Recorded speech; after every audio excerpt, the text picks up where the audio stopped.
அண்மை செய்தி. கத்தோலிக்க திருச்சபையின் தலைவர் போப் பிரான்சிஸ் காலமானார். அவருக்கு வயது 88.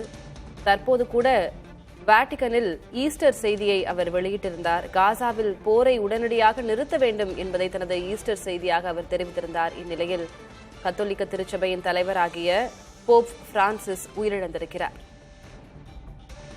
கடந்த மாதம் உடல்நிலை சரியில்லாத காரணத்தினால் தொடர்ந்து மருத்துவ சிகிச்சையில் இருந்து வந்த அவர் சற்று உடல்நலம் தேறியிருந்தார்.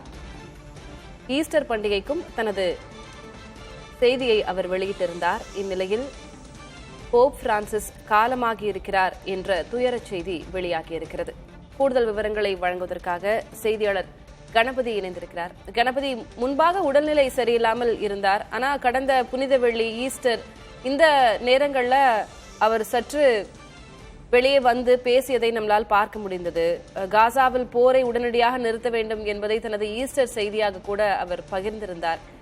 என்ன ஆனது, என்ன விவரம்? போப்பாண்டவர் கடந்த சில மாதங்களாகவே உடல்நல குறைவால், குறிப்பாக நிமோனியா உள்ளிட்ட பிரச்சனைகளால் கடுமையாக பாதிக்கப்பட்டிருந்தார். தொடர்ச்சியாக மருத்துவமனையில் அனுமதி, சிகிச்சை என்றே நிலைமை இருந்து வந்தது. அவருக்கு வயது 88 என்பது மிகவும் முக்கியத்துவம் வாய்ந்ததாக பார்க்கப்படுகிறது. முதிர்ந்த வயது காரணமாக அவரை குணப்படுத்துவதிலும் அவரை சகஜ நிலைக்கு கொண்டு வருவதிலும் பல்வேறு சிக்கல்கள் தொடர்ச்சியாக இருந்து வந்தன. ஆகவேதான் மீண்டும் மீண்டும் அவர் மருத்துவமனையில் அனுமதிக்கப்பட்டு சிகிச்சைக்கு உள்ளாக வேண்டிய சூழல் ஏற்பட்டு வந்தது.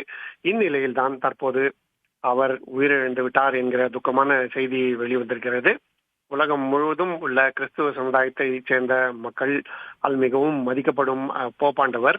நீங்கள் சொன்னது போல ஈஸ்டர் வாழ்த்து செய்தி தெரிவித்திருந்தால் அதுவே அவரது கடைசி செய்தியாக முடிந்திருக்கிறது என்கிற சோகமான செய்திதான் தற்போது வாட்டிகனில் இருந்து வந்திருக்கிறது.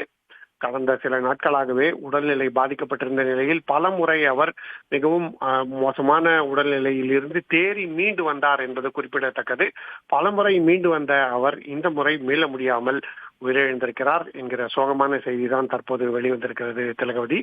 ஆகவே உலகம் முழுவதும் உள்ள கிறிஸ்துவ சமுதாயத்தை சேர்ந்தவர்களுக்கு, குறிப்பாக ரோமாபுரியில் உள்ளவர்களுக்கு மிகவும் துக்கமான செய்தி.